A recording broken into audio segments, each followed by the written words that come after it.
Après la prise de possession en 1853 de la Nouvelle-Calédonie, arrive le temps de la colonisation libre. À cette époque-là, des Européens explorateurs partaient à l'autre bout du monde et se voyaient offrir des terres pour y pratiquer l'élevage ou l'agriculture. Un des premiers grands noms de l'histoire de la colonisation libre est Cheval.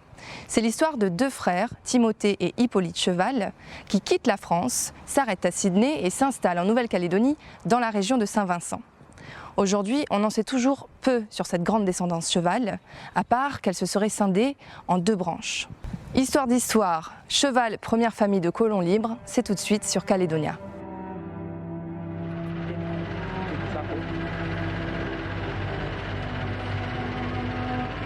Je me présente, François Cheval, donc fils de Jean Cheval, lui-même descendant de Hippolyte Cheval, qui est venu s'installer en Nouvelle-Calédonie il y a très longtemps.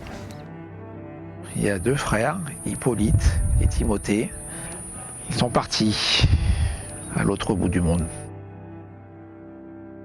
Ils partent s'installer donc en Australie, à Sydney, là où ils vont ouvrir un petit restaurant qui s'appelle le Café Français.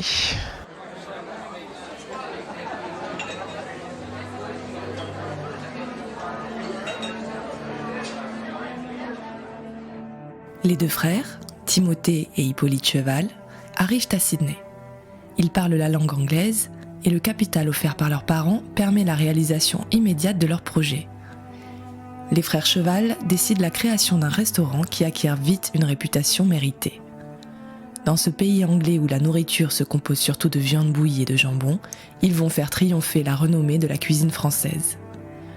Eux qui n'ignorent aucun mystère des sauces savoureuses, ils ont tôt fait d'initier ces cuisiniers et bientôt toutes les personnalités de Sydney veulent avoir figure d'abonnés du Café Français. Donc là, on se rend au cimetière du 4e kilomètre pour aller voir la tombe de Hippolyte Cheval, Hélène O'Donoghue et Hélène Lenné. Hélène Lenné qui est donc la fille de Hippolyte Cheval et Hélène O'Donoghue. Je suis Isabelle Ledesmaisé, épouse Farner. Je suis la fille de Germaine Ledesmaisé, arrière-petite-fille de Hippolyte Cheval et de Hélène O'Donoghue. En fait, on a trouvé cette tombe complètement par hasard et en descendant, j'ai vu ce caveau qui était vraiment, tu verras, d'aspect assez vieillot, pas entretenu. Donc je me suis dit, je vais regarder ce que c'est. Et c'est là que j'ai vu les noms de Hippolyte Cheval, Hélène O'Donoghue et Hélène Lenné. Donc je me suis dit que ça devait certainement être des gens de ma famille. C'est comme ça qu'après on a fait les recherches familiales. C'est dingue? Oui. C'est un hasard. Complètement.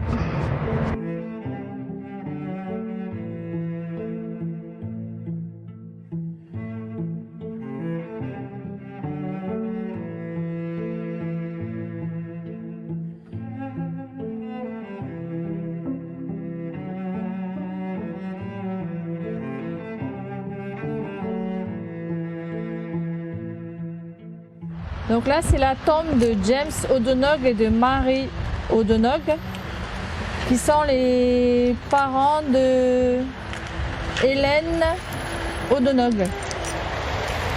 Hélène O'Donoghue qui était l'épouse de Hippolyte Cheval.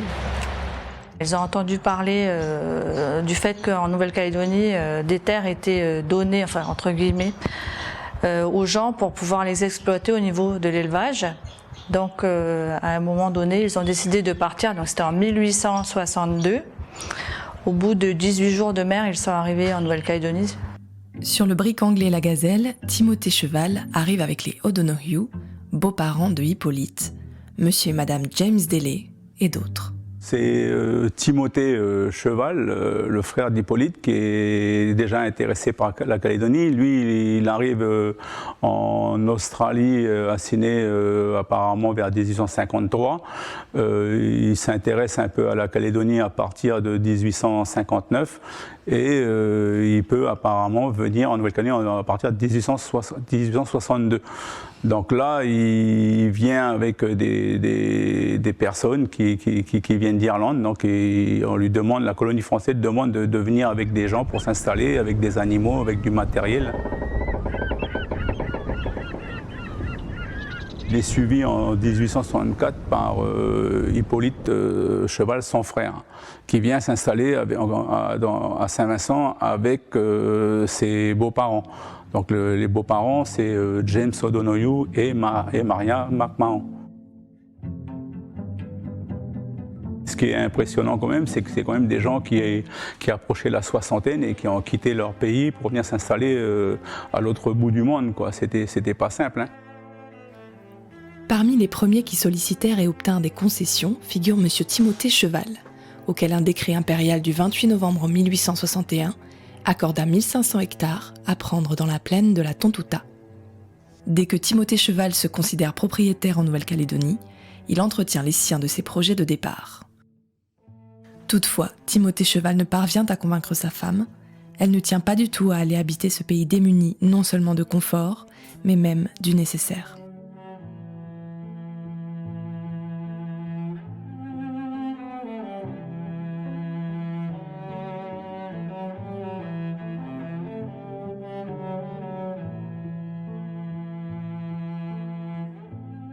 On a retrouvé d'autres photos dernièrement qui montrent la famille, la grand-mère McMahon avec le grand-père O'Donoghue près d'une vieille maison en torchis où ils sont installés là. Et apparemment, cette maison existe toujours. On l'a vu il y a quelque temps. Elle a été protégée. Donc la toiture a changé. C'est plus une toiture en chaume, c'est une toiture en tôle. Mais les murs ont été protégés par du plâtre pendant un moment. Personne en réparait un petit peu et maintenant le plâtre tombe mais on voit que derrière on a encore les murs en torchis et c'est juste à l'endroit où était la maison avant, donc on peut penser que c'est soit cette maison là. Ça c'est la maison du grand-père James O'Donoghue et de la grand-mère McMahon.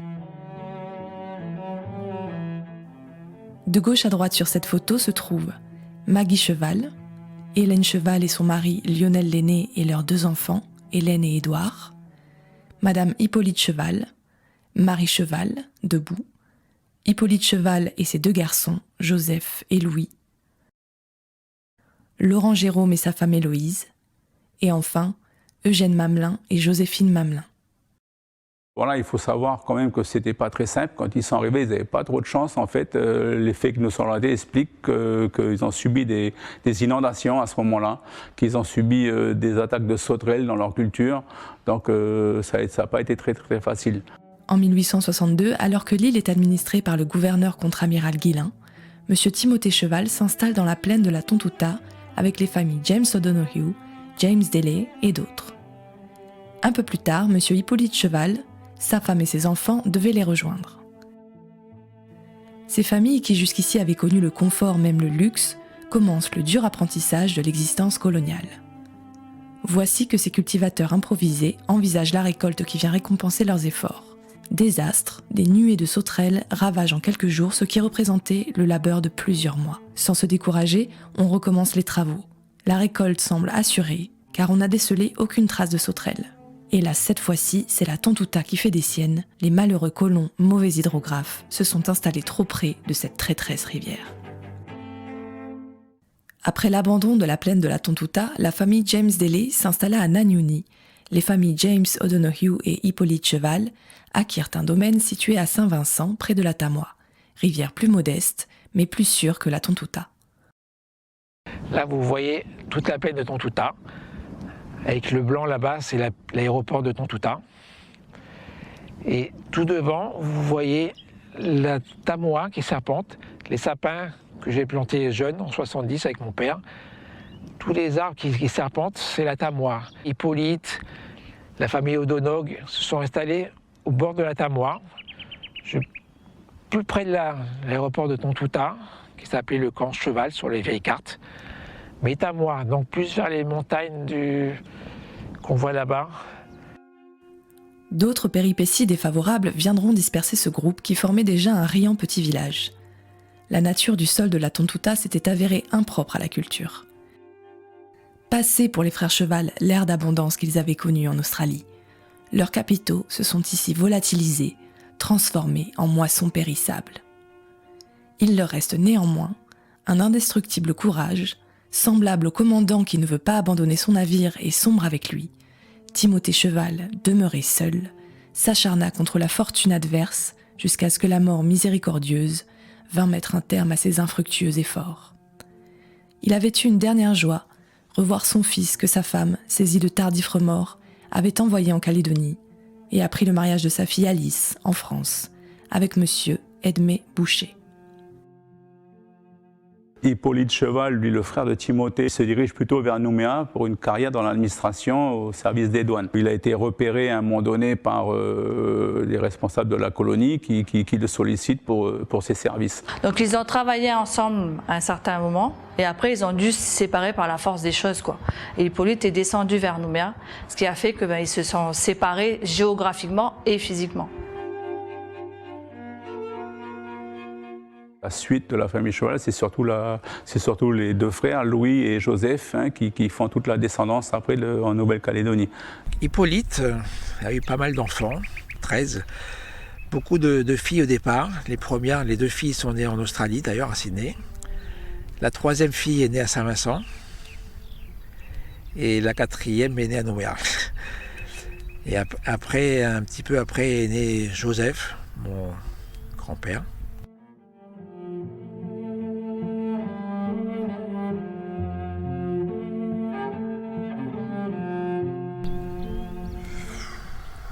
Donc Joseph a pris la succession, je pense, de ce qu'avait dû commencer Hippolyte.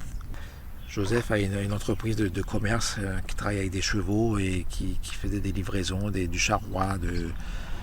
Il s'est installé sur le quai rue Jean Jaurès, qui a aujourd'hui été rénové entièrement par la mairie parce que c'est une belle façade de style anglo-saxon.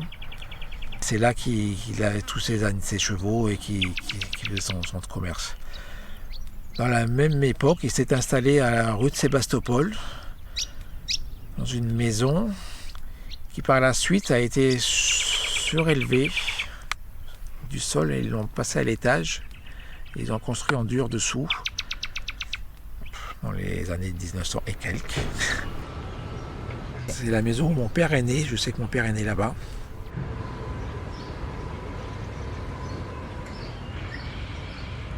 Donc Joseph aura 6 enfants. Gaston, qui est ingénieur des mines à l'école centrale, qui travailla au nickel, qui était apparemment excellent dans tout ce qui est nickel à l'époque. C'était l'aîné. Il s'est marié avec une madame Macron. Il aura 2 enfants, mais pas de succession par la suite. Deuxième enfant, c'est André. André qui va s'occuper de continuer les affaires de Joseph, de Charleroi. France Cheval, qui va épouser un monsieur Henri Martinet, bien connu en Calédonie, parce que un pionnier de l'aviation, qui aura beaucoup à dire sur lui, parce qu'il a fait des choses extraordinaires. Le premier qui a fait la liaison Nouméa-Paris en avion, et qui la refera 30 ans plus tard avec ma tante dans le même avion.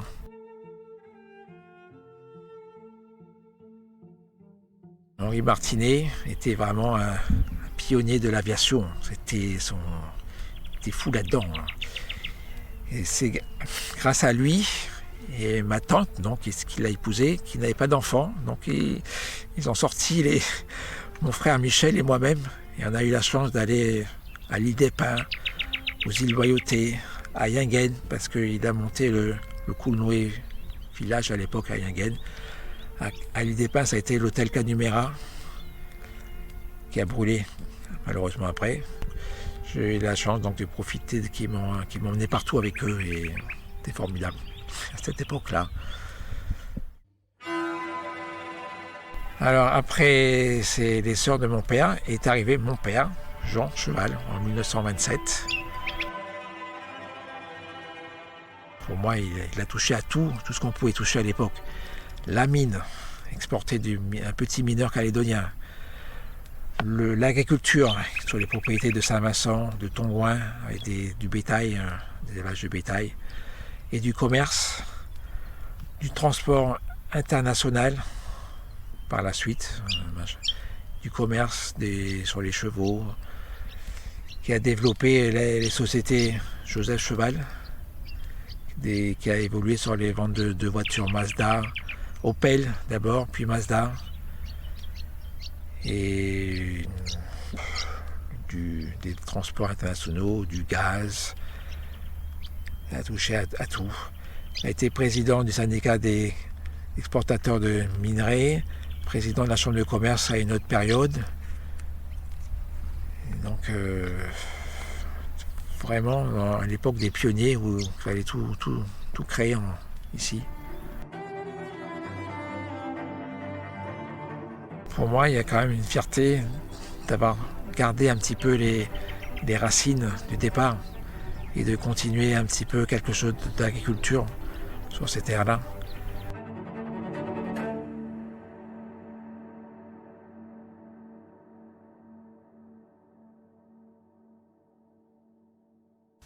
Hippolyte Cheval et Hélène O'Donoghue eurent également Louis, un autre fils.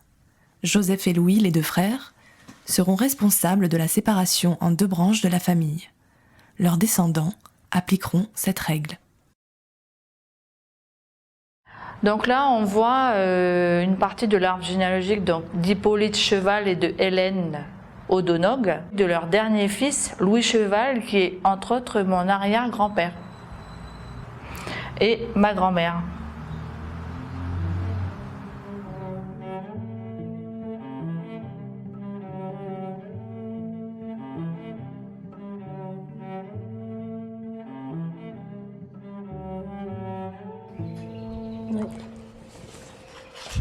Je m'appelle Marielle Cheval, épouse Keleta Ona maintenant. Je suis l'arrière-arrière-petite-fille, enfin l'une des arrière-arrière-petites-filles d'Hippolyte Cheval. Mon arrière-grand-père est Louis Cheval, qui a épousé une femme kanak à l'époque. Louis Cheval serait ici. Chemise blanche à gauche. Okay. Voilà. Je n'ai pas eu trop de détails, on va dire, et puis ce que j'en sais, ce sont ce que ma grand-mère m'a raconté. Alors, elle a toujours évoqué les deux branches de la famille. Là aussi, ça existe dans d'autres grandes familles calédoniennes, mais j'appartiens à ceux qu'on appelle les chevals noirs. Et puis, il y avait les chevals blancs par opposition. Alors, cheval noir, pourquoi? Tout simplement parce que mon arrière-grand-père a épousé une femme kanak à l'époque. Et donc, d'où l'appellation, puisqu'on est issu d'une branche métissée. Avec une particularité, en recherchant dans les documents de mes grands-parents, c'est quand même assez hallucinant de voir que sur la déclaration de naissance de mon grand-père et de ses frères et sœurs, notre arrière-grand-mère n'a pas de nom de famille, par exemple. Il est simplement stipulé Élise, femme indigène du col de la Pirogue. C'est que donc il y a bien l'état civil de mon arrière-grand-père et donc la maman est désignée Élise, femme indigène de la tribu de la Pirogue, sans qu'il y ait de nom de famille.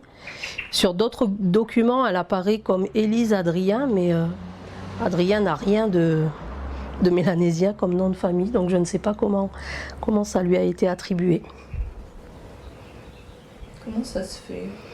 Je ne sais pas, je pense que 1917, enfin dans les années 1900-1910, on se préoccupait peu de la généalogie et de l'état civil de la population mélanésienne.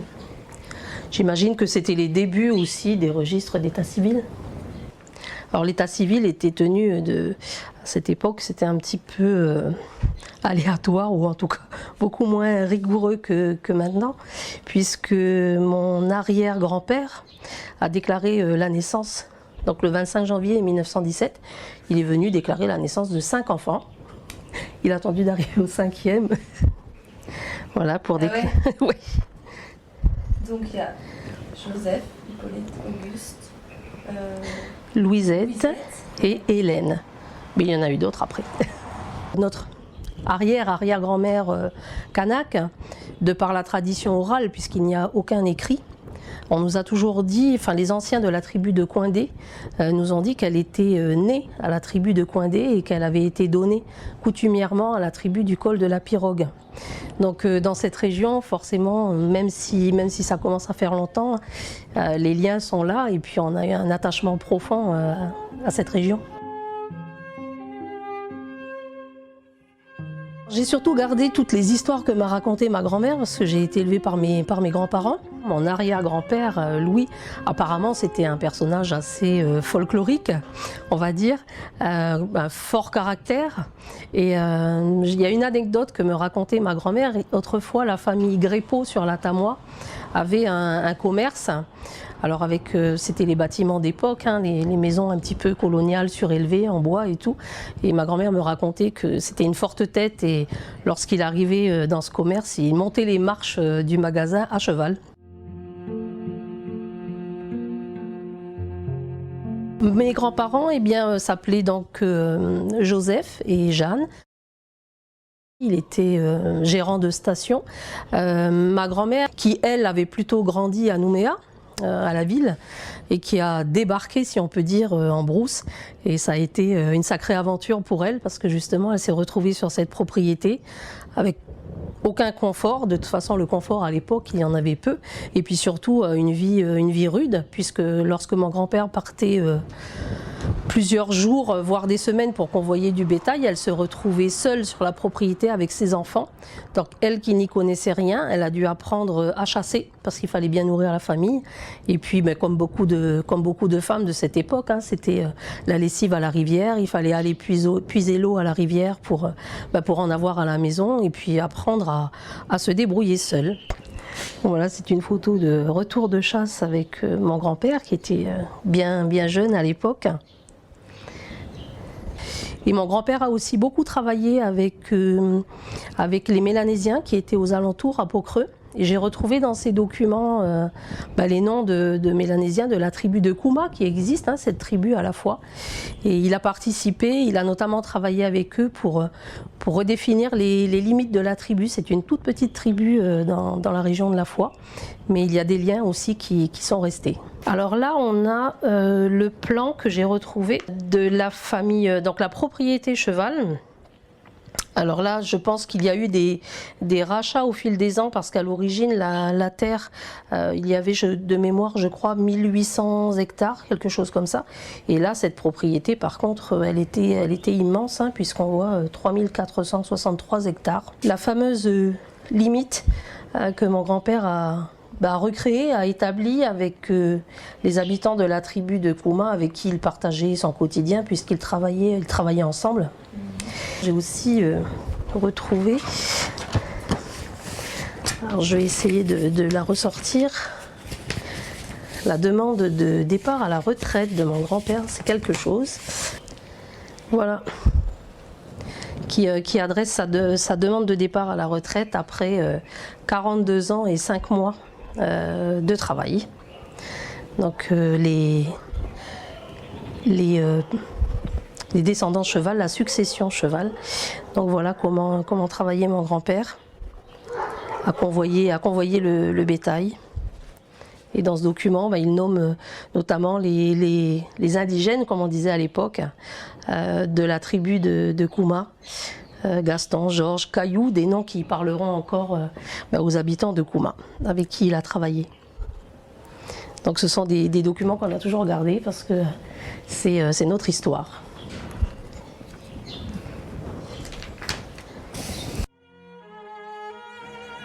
Faire partie des pionniers, c'est quand même une fierté. Il nous a donné aussi l'amour de l'autre et de l'amour de la rencontre de l'autre. C'est paradoxal quand on sait la différence entre cheval blanc et cheval noir. Lorsqu'on sait qu'en face de nous, là, on a un descendant de la famille Cheval, oui, c'est une fierté. Oui. Je pense que ça serait vraiment bien qu'on arrive à regrouper les arbres généalogiques, parce que moi j'en ai un, mais c'est plus le mien. Et qu'on arrive, je pense qu'on va pouvoir faire ça bientôt, regrouper toutes les familles dispersées, dont certaines ne savent peut-être même pas qu'elles sont familles, et de faire un grand rassemblement de la famille Cheval et toutes les branches qui en sont issues.